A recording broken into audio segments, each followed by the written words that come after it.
Hey everybody, Josh the RV Nerd here at Bish's RV of Coldwater, Michigan with another channel first. This is not a brand new floor plan, but it's the first time I've had my chance to put my hands on it. And I'll flat tell you, when this model was first announced, I was wrong about it. I didn't think this thing was going to fly, but now that I've been through it in person, I get it. I get this one. It's the 335BH. So what this basically is, if you're familiar with the Montana High Country lineup, it's the 295 rear living Montana, but instead of a rear sofa on the back of it, they created a slide-out rear bunk room with a half bath dedicated to that and a big loft above. So what's cool about this, it could definitely just function for a family, certainly.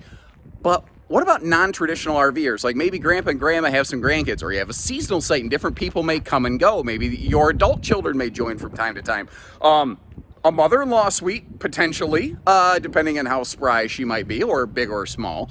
This could also work if you have a child, say, with special needs that needs like a private, quiet decompression space. This could be a really cool floor plan for you from the most popular brand of fifth wheels in the history of history. Montana, baby.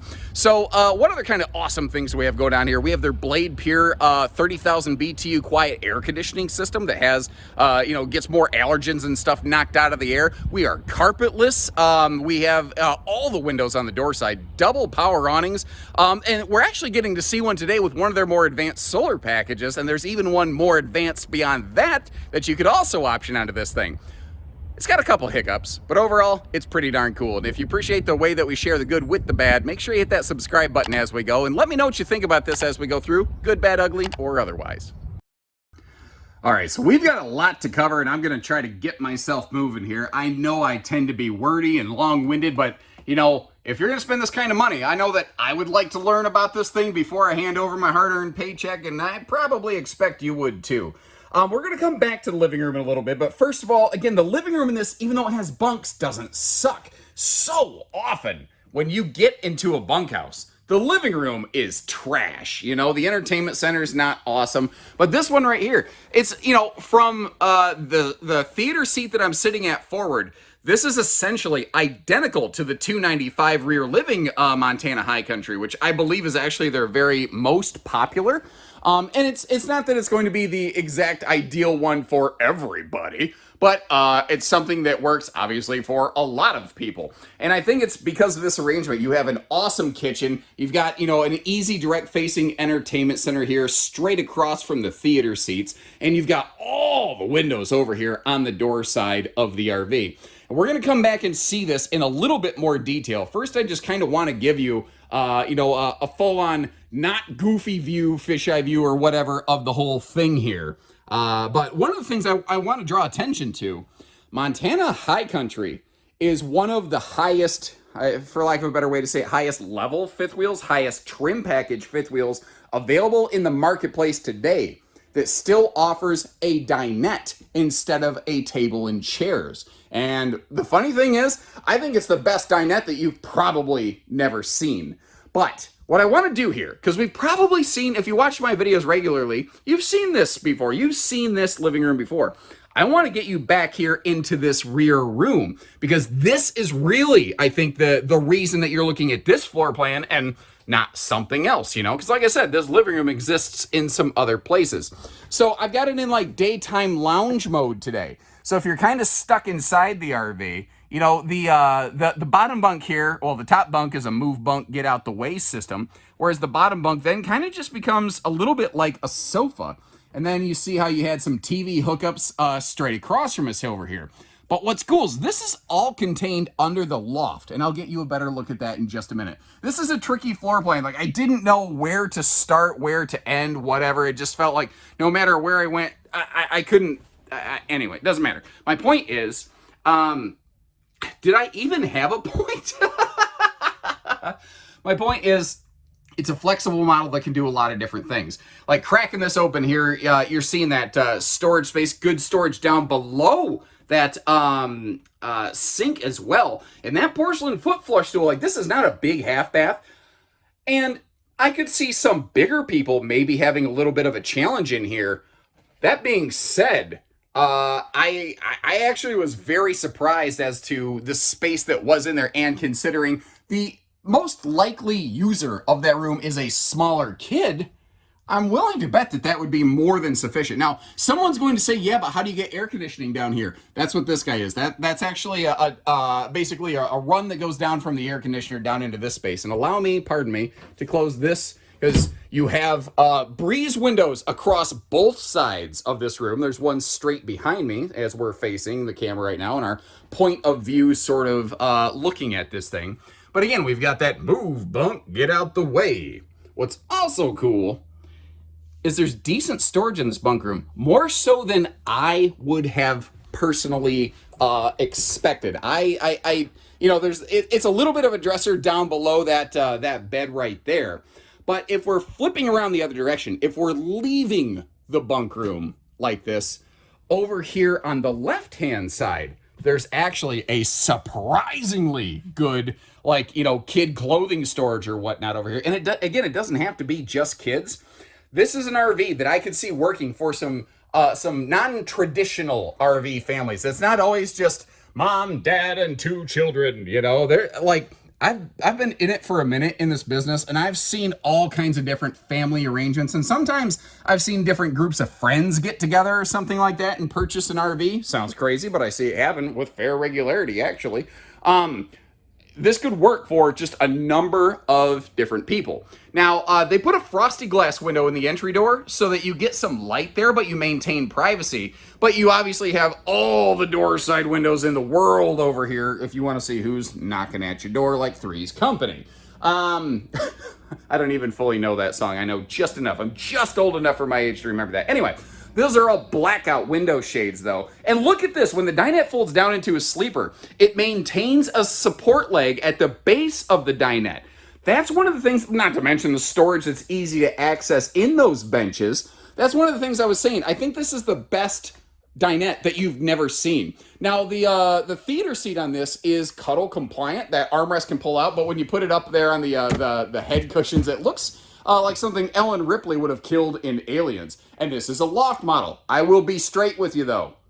That loft is tight for an adult. It is not super tall, but at the same time, as you saw, you could pull those cushions out of there, and you could potentially just use that as attic storage space. Nothing says it has to be a loft bed or anything like that.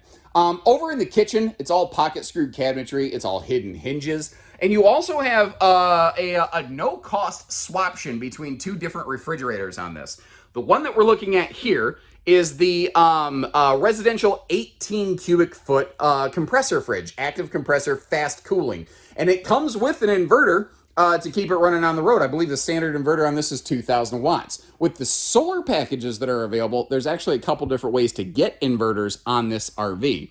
There is a 4-door gas-electric refrigerator swaption. It's about 12 to 13 cubic foot in capacity, but it's going to be a lot easier on your battery if you do plan on any sort of boondock camping. That being said, you'll lose the factory supplied inverter unless you add a solar package back into the equation and really make a solid boondocker out of this. And, in the hot sun in the slides, you might have a little more ice cream soup than just ice cream to look at. Now, I want to point some stuff out here before we get too far along. Just start looking at all the outlets all over this thing. And look at the cement. I couldn't decide if I wanted to say symmetry or symmetrical. So I was like, symmetrical kitchen over here. You see that yellow sticker on that outlet, though? Wherever you see those, including the outlet behind the TV and some of the outlets in the bedroom, among other places, including outside in the pass-through compartment on the RV, those are run to the inverter. So if you get the residential fridge or one of the more advanced solar packages, those outlets can all run off battery power if you're making a little Bob Evans travel stop, Now, if you notice over on the right-hand side, you've got a big red murder hobo deterrent right there. If they come and knocking on the door and you peek at them through the side breeze window over here, you can actually slide that window open, bonk them on the head, stuff them in the pass-through, dispose of that, evidence, quote-unquote, allegedly, as the lawyers want me to say, when you get home, or on the way, as it were. A little central vacuum cleaner system in there, and it doesn't have to be much, but just a little place to hang a jacket, to hang your keys. maybe to pin up a couple flyers that you picked up from the camp house if you're traveling or something like that. Maybe a place to hang a dog leash. We got a Drunken Octopus Fight Club capable of doing all of that for us. Now it's become a fairly popular bedroom and bathroom upper deck in the Montana series. This has a slightly condensed upper deck though. Now, it does thankfully still maintain that either queen bed or king bed, you have your choice between the two over here on the slide. And interestingly, I think it's actually more CPAP friendly than most of their models. So all your Montanas are going to have these shelves with power outlets up above the bed. Some people tell me a small, new, compact Traveler CPAP can work for that. Some people tell me they don't. I am not a user myself. I'm not well educated on that. What I do know is that side stand over there should always work very nicely for you. And the fact that it has a power outlet, bonus, if nothing else, I like to have a wireless phone charger. So I would use that up here. That would work very, very well for me. I'm going to back up for just a second. I realize that I've glossed over something that's a big deal. The Blade Pure air conditioning system that Keystone has developed here. Every manufacturer seems to tell you how their air conditioner is the best and the quietest. Well, Keystone has the exact same claims on this, so you be the judge. I'm in and out of all kinds of RVs every day, but I'm not usually in them with the air on, so I'm not really good authority on this. If you've owned multiple RVs or something like that, or if you've owned one of these, chime in and let me know. Anyway, these are dual 15,000 BTU air conditioners, front and rear. So this is a standard 30,000 BTU air system. But this right here, it has a residential filtration system to give you better air when you're at your destination. And they're using more air conditioning ducts, and they're using this like cyclone kind of ducting system right here so that it pulls more of that air out of the ducting and dumps it down into the RV. Allegedly, Keystone claims they have achieved more CFMs with this air conditioning system than anyone else on the market. That is cubic foot per minute. Basically, they're pushing more cold air into the body of the RV and out of the ducting where it could be kind of baking in the sun up on the roof level there. So that's the story, Morning Glory. Again, any actual owners who are able to chime in on that and add any sort of insights of validity or shoot that down, either way, let me know. Now, taking a look at the shower over here, because it's a step-up shower, or it's not a step-up shower, rather, they floor flush the shower. There is plenty of headroom over here. It is a radius shower, but try one of these on for size. This is not the same radius shower that you find in a 21-foot ultralight. You notice how it has a big seat in the corner. You notice how it's a seamless fiberglass shower. This, again, is the bedroom-bathroom arrangement in the most popular Montana high country. It has to be fitting some people, but I don't think on camera you can really see how not every single radius shower is the same. And you know what? If you've been in it and you're like, nope, it doesn't fit me, that's fine. I totally get that. That's totally cool. I'm just saying it might work for more people than a lot of people realize. Now, up top here, standard would be the dollar store 4-inch fart fan.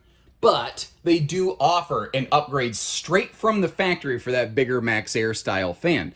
Now, what you haven't really seen so far is a lot of big storage or washer dryer hookups. That's where this space right here actually kind of comes into play. That is set up for a combo washer dryer. And you see over here under the sink, we got drawers to the floors. We have a space for a wastebasket. There's decent counter space here. An adult can actually wash their face in this thing and not hit their head on a faucet sticking straight out at them. There's some good detail work done in here. It may not work for everybody. The little faucet off to the side, I don't find a problem with it. Some people hate it. You know, I'll give you the things to kind of think about and consider in these videos, but again, I've yet to find the one RV that works for absolutely everybody.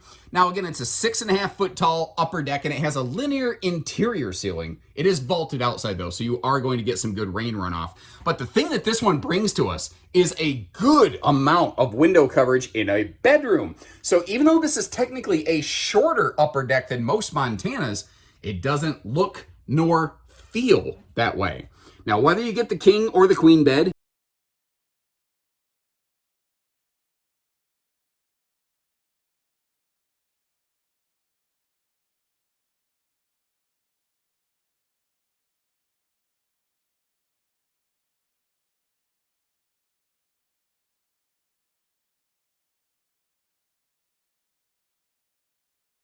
me a whole bunch of smack about that, Jack.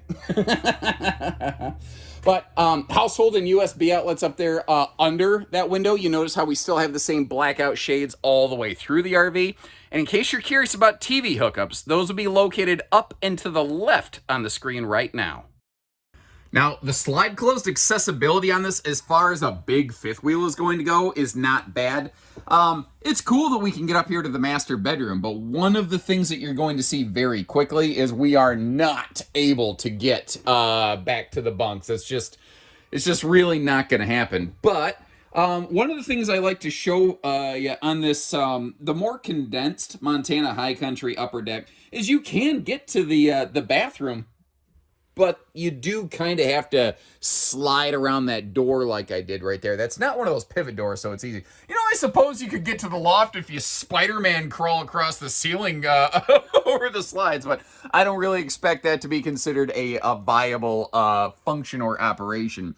Now, it's a little tight, but you can slip through here, and you can access the refrigerator in transit, including the freezer. That's one of the things Montana's very, very good about, is they will make sure that they position the island completely out of the way of the fridge so that you can fully function, or access at least the fridge and the freezer. And it doesn't matter if you get the gas, electric, or the residential. Some brands allow you to do that, some don't. Now, I suppose if you do the Dukes of Hazzard, yeehaw, like Bo and Luke Duke, you could glide across that thing right there and maybe somehow toe crawl your way up to the loft. But, I mean, if we're being real, you're not able to get to the rear sleeping space on this one with the slides closed. Bummer, but I'm not going to lie to you about it, and I'm not going to gloss over it just because it's not a convenient fact. So outside here, let's get to the bottom of things, shall we? Montana is and has been 0 to 100 degree rated since 2005 and counting. So a lot of people like to ask the question, is it 4 seasons? And there's no real definition of that in the RV industry, but I suppose if there were, Montana would be that effectively. Now, they have bulked up on that over the years. Like now they have standard holding tank heaters all the way around this, which is pretty cool. And they keep the switches for those right inside on your master control panel. So you don't got to worry about climbing outside when it's cold to check on those things or anything like that. Now, again, we are looking at the SolarFlex 400i package from Keystone today, which is available on more than just the Montana High Country, like Cougars, I believe Outback, some of their more premium brands can accept this package. What it's doing here is it's upgrading us from the factory standard 15 amp charge controller to a 30 amp MPPT charge controller right here. And notice how they're using Victron components. They're using some really nice stuff. That is the 2000 Pierce sine wave inverter that comes with this. You may have, if you look around at this enough, you may actually find where this has another inverter loop. If you wanted to install something like a soft start on your air conditioner, you could do that here and be able to run one of the air conditioners potentially off battery power, although you'd be taxing the batteries heavily. You see the little cookie cutter perforated punch outs there inside of that area. That is because there is an option to generator prep these, and you can even get a factory installed generator on them if you're so inclined. But what if you're looking at one like today and you're like, yeah, I like everything about this, but I need that generator. We can perform a generator upfit for you. I'll tell you, it's not a cheap process. I bet right now it'd be north of $8,000, just to give you an idea, but I could be wrong about that.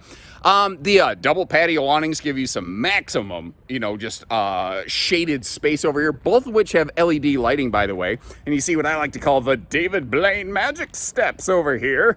And this is an anti-slam entry door. So it doesn't need any kind of holdback. It'll hold itself just like that. And especially in a bunkhouse like this, where you've got littles bopping around, the sharp corner at the bottom of the door is now just further out of the way where you're just less likely to have one of the kids catch their shoulder or their cheek or something on that. Now, these have double slam latches and double magnetic holdbacks. But what if you live in wind country? That's what those little silver gas strut prep points are there for, in case you want to add some gas struts. But they also did a thing this year, new for 22.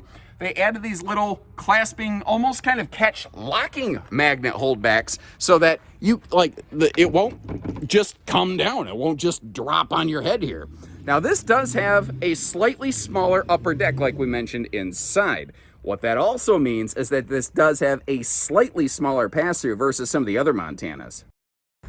That being said, I don't think it's too small by any means. Now, we've actually floated back through the pass-through, almost back to where we started the video over here on the driver's side. Just to give you a quick point of reference, looking at that enclosed, protected, heated docking station, all of your pole valves and all that stuff, they're all enclosed either inside that cavity or at least within the heated frame rails of the RV itself.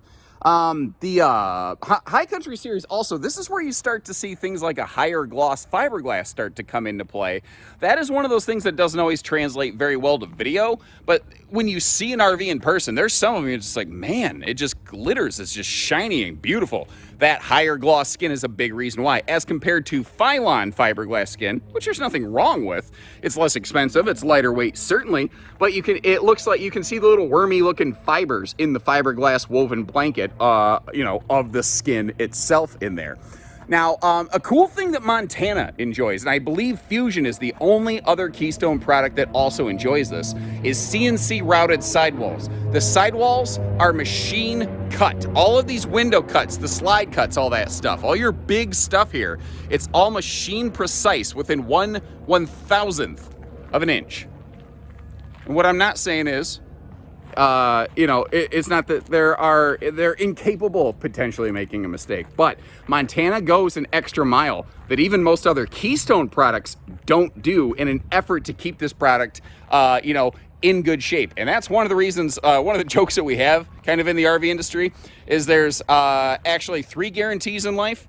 There's death, taxes, and a Montana and a campground, or a Cougar. They've just been around for so long and they've been so popular for so long that you're almost guaranteed to run into one somewhere, no matter where you go. This is actually a pretty good angle. Look at the shine coming off that fiberglass, off that kitchen slide there. Now, a couple little details here for you. Some good, some not so good. But again, I'm gonna shoot you straight and I'm gonna be fair with you because, hey, let's be real.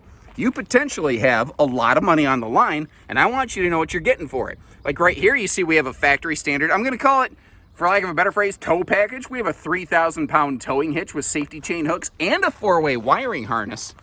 One of the things that I think you may not like, and I hope you appreciate that I take the time to point this kind of stuff out, is that due to the fact that we have that forward, like middle kitchen and forward bathroom, and then we have a half bath all the way in the back, this does have a separate outlet basically for the half bath black and gray back here. It is unfortunately a double dumper kind of situation.